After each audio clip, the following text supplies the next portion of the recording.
vous toussez, vous crachez, vous mouchez, et quand vous vérifiez le papier dans lequel vous êtes mouché, eh bien il est blanc, blanc transparent. Là, il est évident qu'il s'agit d'une attaque virale. J'avais fait une vidéo précédente où j'expliquais que quand les colorations étaient plutôt jaunes, jaunâtres, voire verdâtres, on était plutôt en présence d'une attaque de bactéries. Alors pourquoi c'est important de distinguer les deux? Parce que si vous êtes en présence de crachats qui sont plutôt blanc, blanc transparent, c'est un virus et il va falloir que la riposte, elle soit immédiate, elle soit rapide. Pourquoi? Car les virus se multiplient très rapidement. C'est pourquoi vous démarrez avec une petite toux et des petites sécrétions et au bout de 1 ou 2 heures, eh bien, vous avez des frissons partout et vous êtes couché au lit parce que justement, c'est la particularité du virus, il est extrêmement rapide. À notre tour, il va falloir qu'on soit extrêmement rapide et pour cela, je vais vous nommer 2 huiles essentielles, voire 3 huiles essentielles. Mais avant cela, j'aimerais que vous me suiviez sur un point très important. On a plusieurs catégories de virus. Il y a certains virus qu'on appelle les virus nus et d'autres virus qu'on appelle les virus enveloppés. Dans la stratégie que je vais vous montrer, on va non pas tuer le virus, mais on va s'attaquer à son enveloppe. En attaquant l'enveloppe de ce virus, eh bien, le virus ne peut plus se propager, il ne peut plus vivre et il est donc neutralisé. Ce qui est très important dans les virus respiratoires, c'est que la plupart du temps, nous avons des virus enveloppés. Nous pouvons donc utiliser des huiles essentielles qui soient assez douces, alors que si nous étions sur des virus nus, il nous faudrait utiliser des huiles essentielles qui soient beaucoup plus fortes, puissantes, et parfois, eh bien, pas tout le monde ne les supporte.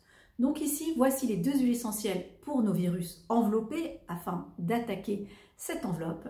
Il s'agit... Alors avant de vous nommer les huiles essentielles, je vais vous nommer les molécules et vous allez trouver par vous-même. Il s'agit donc de la molécule d'eucalyptol et de la molécule de pinène. Alors je pense que vous avez déjà trouvé des réponses. Molécule d'eucalyptol, quelle huile essentielle? Eh bien ce sera l'eucalyptus. Molécule de pinène, ce sera quelle huile essentielle? Ce sera le pin. Eucalyptol, eucalyptus, pinène, pin.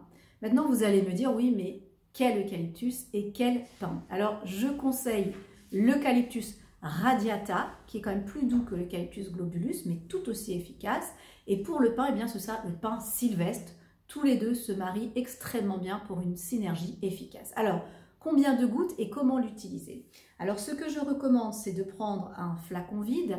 On va mettre, par exemple, 7 gouttes d'eucalyptus radiata, 2 gouttes de pin sylvestre, et ensuite, je vais me munir d'un petit stick, comme ceci. Ici, j'ai l'opercule que je détache, le voilà. À l'intérieur, nous allons trouver un feutre que voici et on va mettre environ 8 gouttes comme ceci. On va compter ensemble. La première goutte va arriver. 1, 2, 3, 4, 5, 6, 7 et 8. C'est fini. On le met à l'intérieur du stick, on rebouche avec le petit opercule, ici, narine gauche, narine droite. L'odeur est très agréable et c'est extrêmement rapide à préparer. Alors si vous n'avez pas de stick, vous pouvez toujours en mettre quelques gouttes sur un mouchoir et ça fonctionne très bien. Je répète ici, ce qui est très important, c'est la précocité de votre réponse, c'est-à-dire qu'il va falloir agir rapidement, immédiatement, car encore une fois, le virus eh bien, se multiplie très rapidement. Alors encore un dernier petit conseil, je vous ai dit au début de cette vidéo, au milieu de la vidéo, que peut-être on ajouterait une 3e huile essentielle. Et je vais vous expliquer pourquoi. Souvent, vous allez moucher blanc et au bout de quelques temps, vous verrez que ça se transforme en jaune ou vert. Pourquoi? Eh bien là, ça signe que les bactéries se sont mises de la partie. Et si elles se sont mises de la partie, eh bien on va essayer d'éviter ces bactéries, éviter d'inviter ces bactéries. Et là, je vous conseille un 3e eucalyptus qui s'appelle l'Eucalyptus stégeriana. Vous retrouverez tous ces termes en fin de vidéo, je vous mettrai un lien pour que vous puissiez y accéder.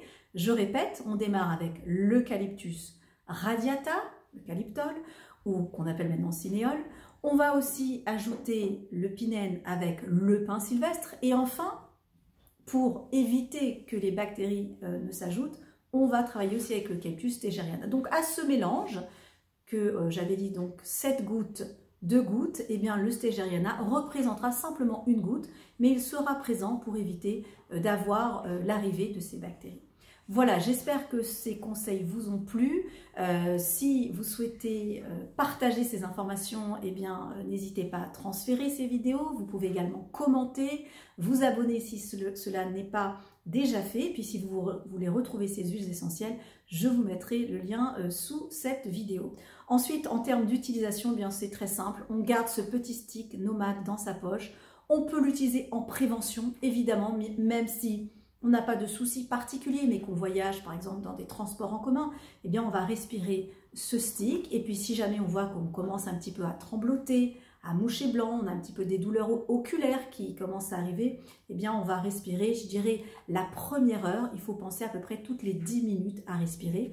Ainsi on va limiter l'apparition de ces virus. Alors, une fois que le virus est bien installé et qu'il est là, évidemment, après, il y a des stratégies aromatiques beaucoup plus poussées, beaucoup plus développées, notamment avec des applications sur le corps, avec également des prises en gélule par voie interne. Mais là, évidemment, c'est encore un autre programme, un autre sujet. Voilà, s'il y a des thèmes qui vous intéressent, eh bien, n'hésitez pas à nous en parler. Je vous remercie.